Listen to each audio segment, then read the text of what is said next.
ఈ కృష్ణా జిల్లాలో తీర ప్రాంతంలో తరతరాలుగా యానాదులు మత్స్య సంపదపై ఆధారపడి జీవిస్తూ ఉన్నారు.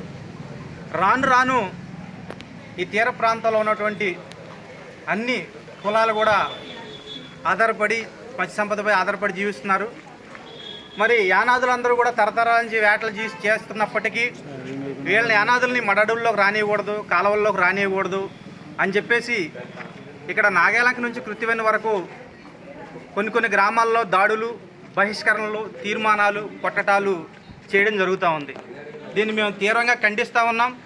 ఎందుకంటే యానాదులు అనేవాళ్ళు ఒక చట్టపరమైన హక్కులు కలిగి ఉండి కూడా ఈ ప్రాంతాల్లో వేటలు చేసుకోవద్దని కట్టుబాట్లు అనేది చేయటం కరెక్ట్ కాదు. దీన్ని మేము తీవ్రంగా ఖండిస్తూ ఇక్కడ కృత్తివెన్నులో చిన్నగొలపాలలో జరిగినటువంటి సంఘటన ప్రభుత్వం యుద్ధ ప్రాతిపదికన కఠినమైన చర్యలు తీసుకొని నిందితులు ఎవరైతే ఉన్నారో వాళ్ళని అరెస్ట్ చేయాలా.